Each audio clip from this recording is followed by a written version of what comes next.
welcome to another episode of Sports and Songs Podcast. We're on season 4, episode number 51. Today's the sports edition, Andy. Yeah. We're your hosts, Dan and Andy. Today is October 30th. We're the eve of Halloween. Halloween Eve tonight. Which is, Andy. Halloween is, of course, All Saints Day Eve. Yes, and so it's coming up. We've got a lot of fun things here coming down the pike. Including in the next couple of weeks here, a new season 5 season premiere for season 5. But let's start off. It's a sports edition. We got a lot of NBA, NHL, hockey, football, college football, pro football, high school sports. Kirk Cousins. High school sports, Dan. High school prep brackets. Talking brackets. State bracket. Not yet the prep bowl, but we're going to be into the state tournament here.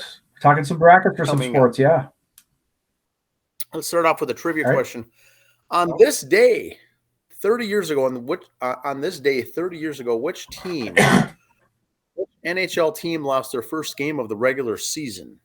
Okay. First game. Now what are we, 10, 11, 12 games into the season? So some teams off to a big run to start with, which in hockey is hard because of ties and everything else. That's hard to do. 30 years ago, what was the team that got off to a 10-0 start with no ties? 10-0. No ties.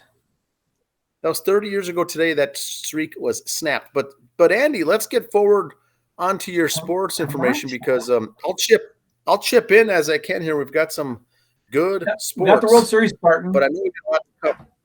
I don't have the graphic for it, but Connie and I are the only two that had Texas and Arizona in the World Series. Oh, that's right. Yes. Connie and I are not one to toot our own horns, but toot. She's tough. I had Texas winning. Connie had Arizona winning. Our bet is for the prime parking spot out in the parking lot to see who gets the one by the door for the winter. Okay. So yes, it's always good. It's always freshly salted there in the ice. So I got some fun facts about the World Series coming up. Tied at a game apiece, so these stats will still be kind of cool. Here we go. The number 6 seed in the National League has advanced to the World Series in each of the first 2 seasons since the playoffs extended to 12 teams. So it's the 6th seed, okay? Yes. Has made the World Series. That's the okay. That's a fun fact. I like Madison Bumgarner, if Arizona wins, will still get a ring because he started the year there, and he's the highest paid guy on the roster.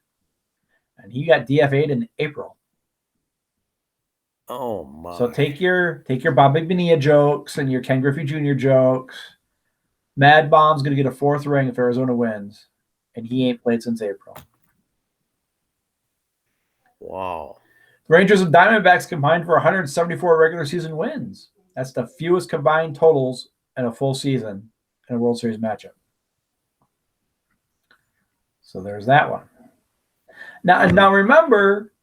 If you go back early in the year, were you and I not tooting Arizona's horn, saying they're pretty good, watch for them? I didn't think they'd make it this far, but we said keep an eye on them.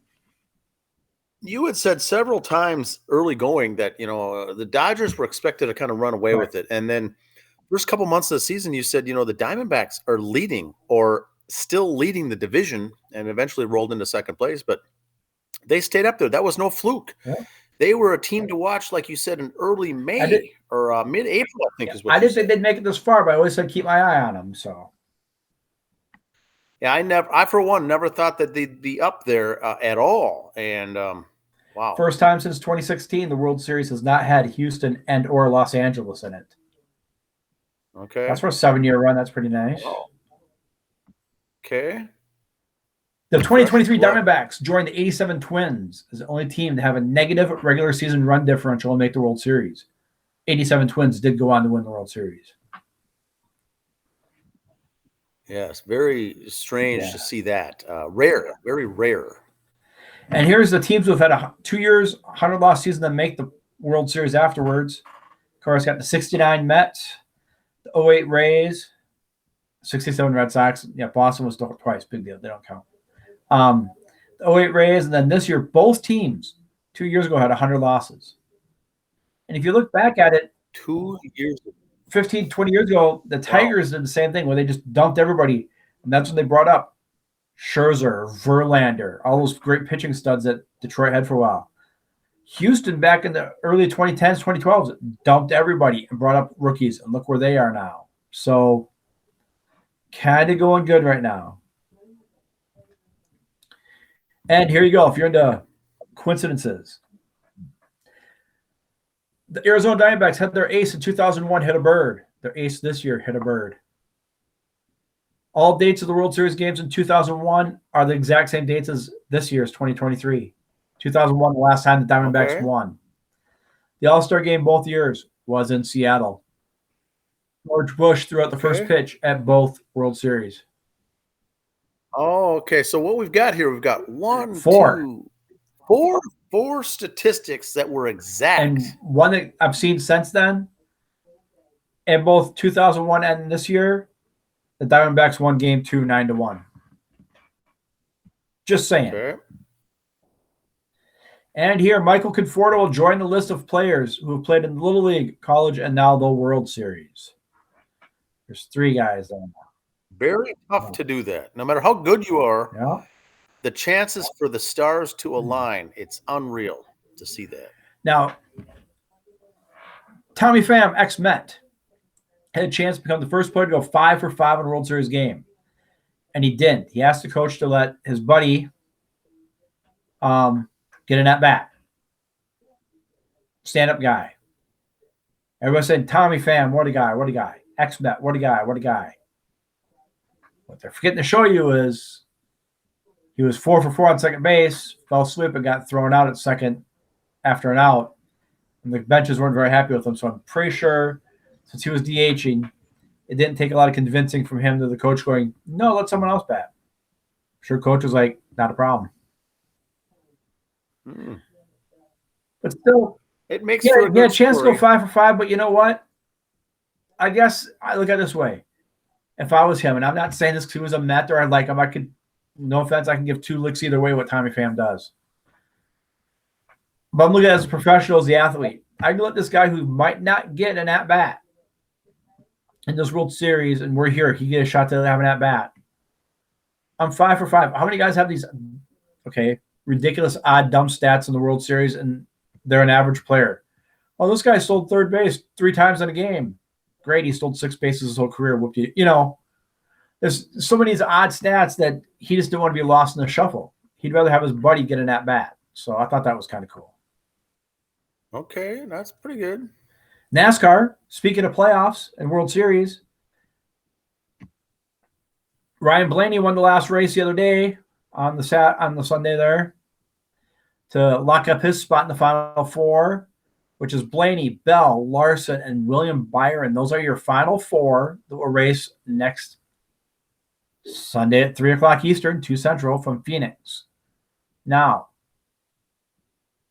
not just those 4 guys are in. It's still a full track of 30-some racers.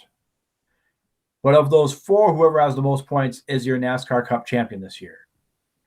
It kind of works out where everybody else kind of, I don't want to say they back off and let those 4 fight for it, because there's still other guys going for bonus money and team points, and they're just a dick and don't want anyone else to win. They're just gamers. So it's still going to be a fun, exciting race, but you're just going to really be watching 4 guys a lot to focus on. So if your favorite racers are Chase Elliott or Denny Hamlin, you might not hear their name a lot. They'll focus on just these 4. So just fair warning on that. Okay, fair enough. Injury report. There it is. My second favorite Viking picture of all time.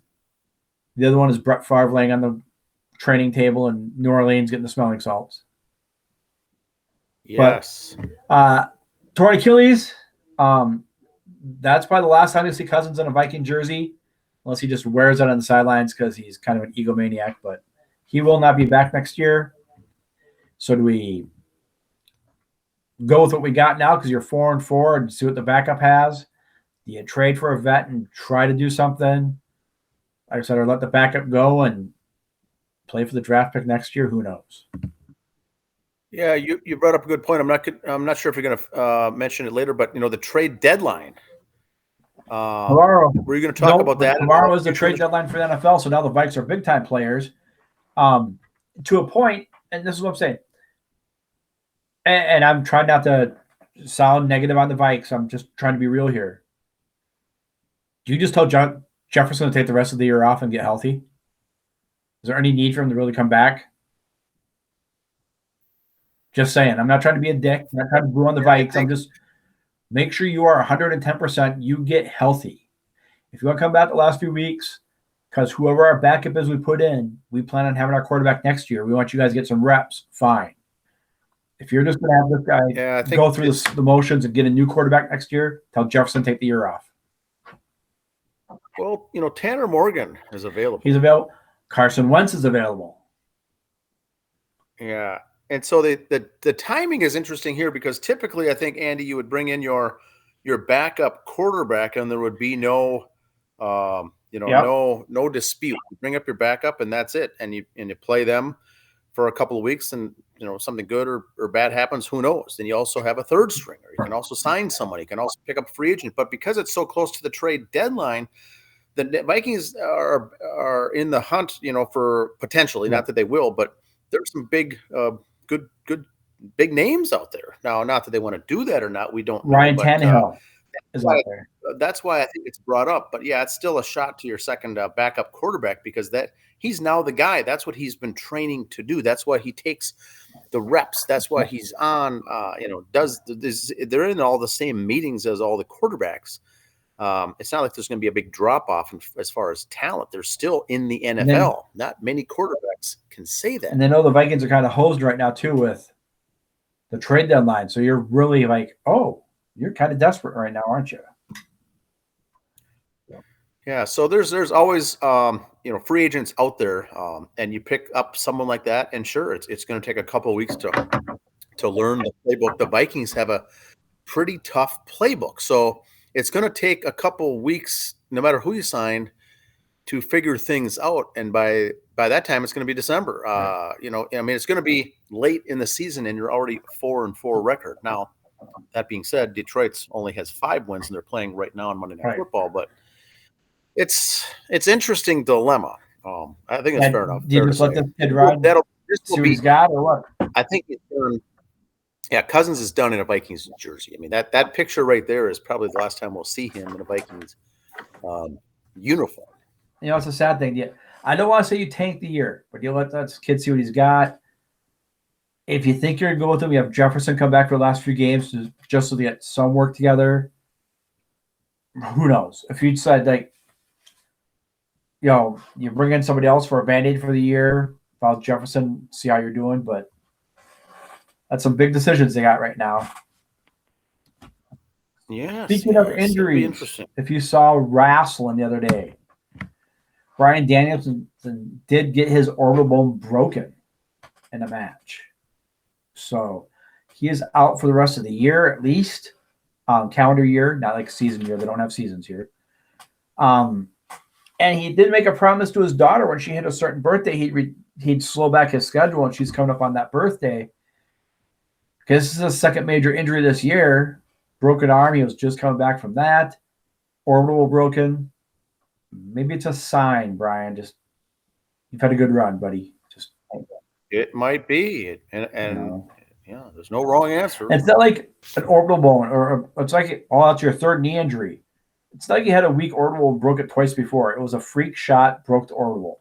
So it's not like he re-broke the same arm again or something. They've been just both freak injuries. So we'll see what happens there. All right, here we go. Adam Johnson. A lot of you around here in Minnesota have heard the story of this young man. High school kid from Minnesota, played at UMD, had a cup of coffee in the NHL, died tragically in a game in England. He was in an England team over there, trying to come back. Was just about to get engaged. His girlfriend was going there. We're not going to show the video because it's gross, and we don't do that. But you can look it up and see it. He was skating down. He was kind of standing upright like he is in that picture, as you see there. Another player fell. His feet came up, and his foot went right where his neck is there. So you're seeing this more and more often in hockey, and it's just because their guys are getting bigger and faster and stronger. Blades are sharper. Do they need to wear a suit of armor helmet? No, that's just uncomfortable. You need a little, maybe something to hang there, like a goalie mask more instead of that mask. Maybe. But still, the way you're moving in that thin blade doesn't need much room to get under there. So, unfortunately, just a freak accident, and thoughts and prayers to him and his family. Wow. Some more sports news here. Colorado State got a 15-yard penalty for fans throwing snowballs on the field. Just when you think you've seen it all. I've seen this meme. That was pretty good. So is that a penalty on the bench? Probably, or what do they call it? that? Bench penalty, yeah. Okay. Trade free agent rumors in baseball, kind of tied into both of our teams here in the one story, Mets and Twins. The Cubs are set to be one of the biggest players of free agency trade markets this offseason. They've made it clear that they'd like to re-sign Cody Bellinger, but have also said that if he went elsewhere, they could trade him, sign a release for somebody else, they would. Pete Alonso is one of those names that the Cubs are talking to.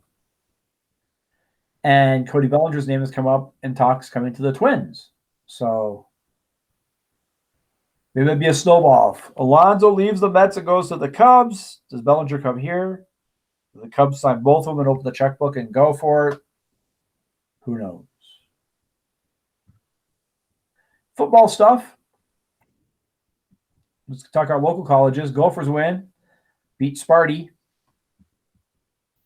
And the Big Ten West, they're a game out. We're coming. Here we come. Surprisingly, Nebraska at 3-2, 4-1, 3-2, 5-3 overall. Kind of scary there, right there. But it's going to get exciting. Like we said earlier, it's going to be a dogfight for these teams. We just didn't think Nebraska would be playing with us, but here we go. Yeah, I think that, the Northwestern game is done. We've got Purdue, I think, this week, and then Illinois, which is nice because we got two easier schedules, and then you got Ohio State, and then you finish with Wisconsin. So I think there's 4 games left for the Gophers. They go 3-1. They're sitting pretty good. Yeah, they're sitting pretty good as far as how it looks here, but a couple losses into the season, I think a lot of people gave up on the Gophers. So even though they're up there in the standings for the West, I think a lot of the followers went bye-bye. Yep. Bison back on their winning ways again. And in their division, they're sitting down there. 1, 2, 3, 4, 5, 6. So it's gonna be a tough battle for them to get up there, but go Bison. And the Beavs won. Fought off University of Minnesota Duluth, the 4th. And the Beavs is either in second place. There's 3 teams, 7-1 overall, or 7-1 in the conference. Augustana and Minnesota State 8-1 overall. And if you look at that, the Beavs are right there.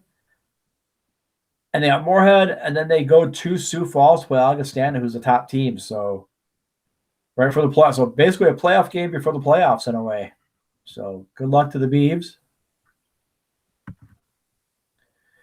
Breaking news. NHL suspended a guy for 41 games for gambling. Shane Pinto. There's your player right there. Got suspended for gambling. Sources say the NHL suspended Senators restricted free agent Shane Pinto is for sports betting-related activity, which would make it the first suspension for sports gambling in league history. NHL made a statement. I'll get that blown up here more for you later. League sources say Pinto's online gambling account in the United States was flagged by a company that is a partner of the league because of unusual activity, and it conducted at NHL's head office recently. NHL investigators said that Pinto came as a result of a red flag from irregular sweeps that revealed that Pinto connection to a third party or proxy bettor. So unlike Pete Rose, who bet on the Reds or baseball, this guy was probably betting on baseball, football, horses, who knows. But can't do that. And naughty, 41 games. And just to put it in perspective, you don't know hockey, 41 games, it's an 82-game season. So yeah, that's half the year. Half the year gone. So we'll see what comes of that. And this considering, so I was in, now, does it have to do with the fact the team in Vegas? No. But there's more people out there trying to get dollars. We'll see. Minnesota boys and girls soccer state tournament is going on. Continues tomorrow. Here we go. Class boy 3A. Wayzata, Woodbury, Maple Grove, and Park. Park took Tonka out. Tonka was the 3 seed. So we got 1, 4, 2, and random draw playing in the 3A. 2A, Orono, the 1 seed, 5, De La Salle over Worthington. St. Cloud Tech, the random draw wins there again. And Hillbury, the 2 seed, wins. So there we go. 1 against 5, 2 against random draw. And thank God we got the A's. They play by the rules. 1, 2, 3, and 4 all won, just like they should have. Okay. So St. Cloud Cathedral will play Park Island, Zambroda, Minneota. And then Holy Family will play St. Paul Academy. Girls 3A, Cake Eaters are 1. Andover wins as a 4 seed. On the other side, Wayzata 2 wins. The Maple Grove is the random draw. Beats the 3 seed White Bear Lake area. So there's your girls 3A brackets. These games are tomorrow, then finishing up over the weekend. 2A, 1 seed, Academy of Holy Angels 1 will face 4 Totino Grace. The other side, you got Bedell St. Margaret at 2 facing number 3 Winona. There you go. 2A played by the rules, as did 1A. Providence against St. Paul Academy. The other side, Southwest Christian against St. Charles. St. Charles. Wow. Some football stuff. Let's go over the rankings here. The 6A, they've started their tournaments. They're all kind of breaking down. But here's how the rankings went. Edina, and you'll see this later on why I'm showing these instead of the brackets, because a lot of the brackets aren't filled out yet for their sections, because you got to win each section to go down, unlike the 6A tournament, which is a 32-team draw. But here's the seedings as of last week. Eden Prairie at 1. Lakeville North and South, both 7-1, along with Centennial. Handful of 6-2 teams. So there we go for those. Now is when the fun begins here. 5A. Chanhassen 8-0. Mankato West 7-1 is the 2 seed, or ranked 2nd.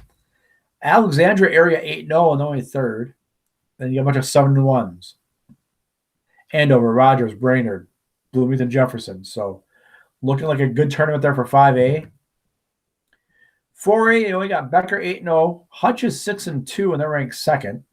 Castle Martinville 7-1 and they're only 3rd. So a lot of these teams must have lost recently. Orono 7-1. Mount West Tonka 7-1. So a lot of good teams there in 4A. Here we go. 3. You got 3 undefeated teams: Stewartville, Elsco, and Annandale.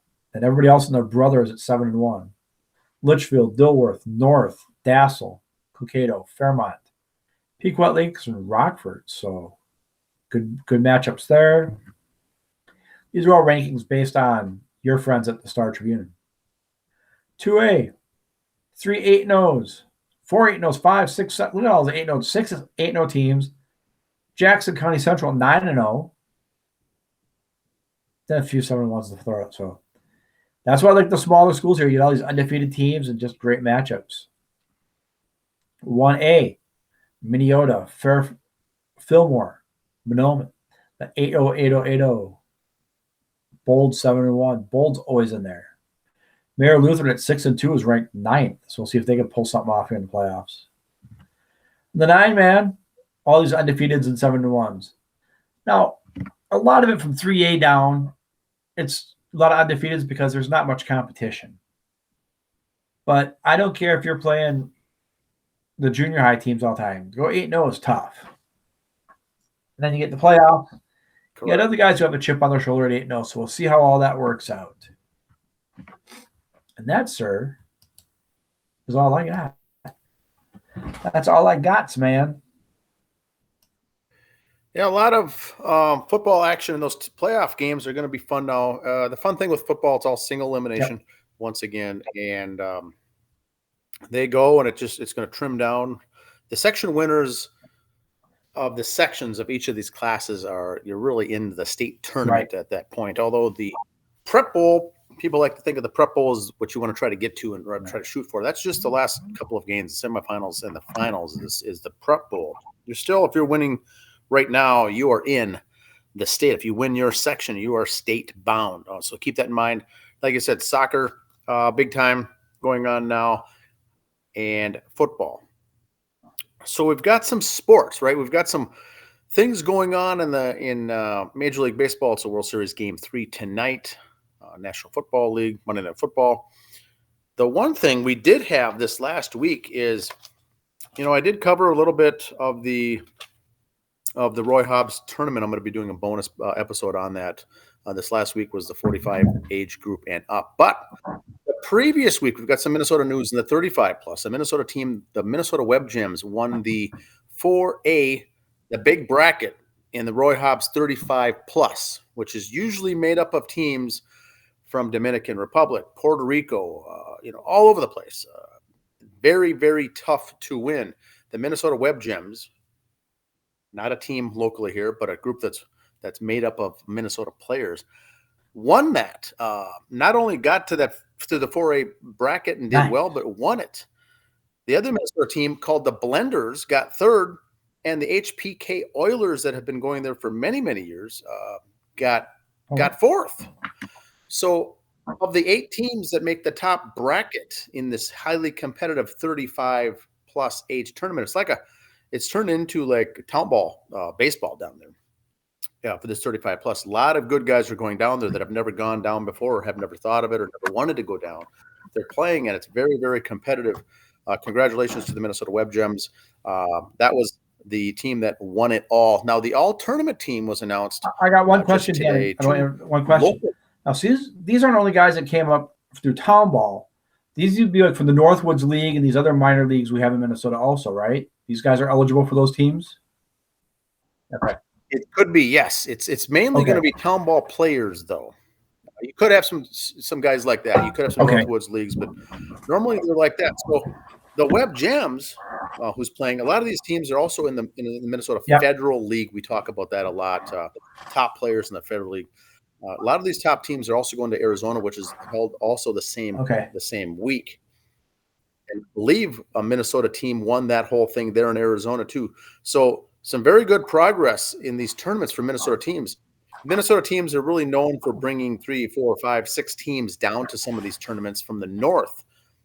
Sometimes doing well, sometimes not doing well, but there's always a lot of teams that come down.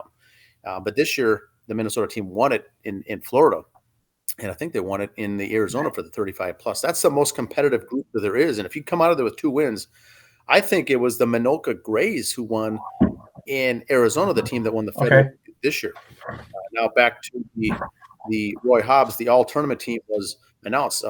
People that we talk about here on the show, Waconia Lakers player on the roster, Jeremy Salden, was on the all-tournament team. Chris Bazzo, all-tournament team. Those are both backups on the Waconia Lakers Class C amateur baseball team here in Waconia, but they go down there, they're named the all-tournament team in a very competitive group, and 3 teams of the top 4 in the 35 plus are Minnesota-based teams. I mean, it's just amazing. So hats off to those guys. It's a very hard thing to do when you reach that level to get that far, but fun stuff. So last thing is a trivia question, right? Then I got a couple notes after that. Go ahead. The answer.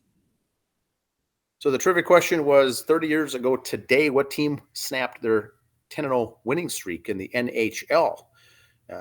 So just go back 30 years. It's 1993. What team started off 10-0 and got beat? You know what? Do you have an answer? I don't know if there was North Stars, Dallas Stars at that. No. It was the answer, if you guessed correctly, was a Toronto Maple Leafs. Started the season 10-0. Very rare to do. Their 11th game, they got beat. That was 30 years ago today. They lost that their first game of the year. Really tough to do.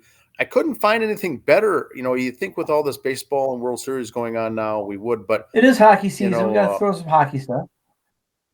It is. We've got to bring that up. So that's what I've got for sports this Speaking week. of Any other hockey, tidbits? Professional Women's Hockey League has started. There's 3 Canadian teams, 2 on the East Coast, and Minnesota. And the Minnesota team name is the Minnesota Superior. Minnesota Superior for women's hockey. So watch for that. So not with an S, Nope, not a plural. Plural. The Minnesota Superior. Which is the thing for sports. They're going to just the singular name. I like it. I like it. That's fair enough. So next week by this time, the World Series should be done, right? We should have an answer on Wednesday the be deadline 3, for 4, the NFL. 5. Yes. We'll have a World Series champion. It potentially. We'll find out between Connie and I who gets a good parking spot. We'll find that out for sure. Now, the other thing that I was following that I'll put a little more of emphasis into next week is the Arizona Fall League for baseball. Arizona Fall League. Our Twins farm system very own Aaron Sabato. It hit his 6th home run in the Fall League already today. They only play, I think it's a 3 or 4 week season. It's really like a 25, 30 game 5 season, weeks. I thought. I think it's 4 weeks. So tough to hit. The home run leaders are usually 4 or 5, 6 home runs, and now he's got 6 already. So Twins are doing well there with the other players that are down there in that Fall League are also doing very well. I don't have the name and the stats, but Sabato, first baseman. No, so that's a big prospect coming up for first base. Now we already have Kirilloff, right? Unless they do something with center field. We're looking for a center fielder. Bellinger. We don't like Michael A. Taylor. Is that his name? Michael A. Taylor. They're not that high on him to be the full-time guy. Buxton, who knows? He's just going to be a full-time DH now, what his situation is. They could go after a guy like that, a center fielder. Bellinger, here's my question, though, and nothing against Kirilloff. You're paying all this money to Buxton. Can you move him to first base? I mean, good question. And then you got 4-man, because a lot of teams go to the 4-man outfielders, and the 4th guy's usually your DH. Because I don't like spending $100 million on a DH only. Yeah, if what they tried with Buxton this last year is to get him to bat but not play the field, and that didn't work out because he still ended up injured and he only hit. Yeah, because some guys are not wired for that DH thing. So going to first, boy, I doubt it, but the other options are not good. Cut them, release them, whatever. You're still writing a check. You still have to pay the money. Because you see a lot of players like this with the trade deal is, we'll trade you him, and we'll still pay 50% of the salary or 60% of the salary. So you're not fully getting rid of it, but you're freeing up some money. You'd have to work something like that. But it will be interesting. And that'll all be, once Andy, the World Series ends, the season ends. We'll get the awards all taken care of and everything else, the MVP, the Cy Young, all these things. Gold Glove winners will be announced here next week, I believe. And then you get into the hot stove when all this stuff gets talked about, and teams now are on the clock for spring training, which comes around already in February. So lots of decisions to make, lots of things to do. And Buxton, I think, will be a lot of talk about what to do, how do you. A lot of baseball going on in Europe right now. If you're like me, every now and then peek on YouTube if you look it up. Australian baseball, Korean baseball. If you just can't get enough of it, there's baseball out there to watch. Except the fall leagues. I'm sure there's an app out there or a streamer service somewhere you could find it to watch if you want to. And congratulations, by the way, to the Twin Cities Fall League. The Voyagers went undefeated in amateur fall baseball this year for the Twin Cities League. Undefeated in a tough league to finish first. Congrats to them. That fall season now has wrapped up as well. All right, everyone, have a good week, and we'll be in touch next week. See ya.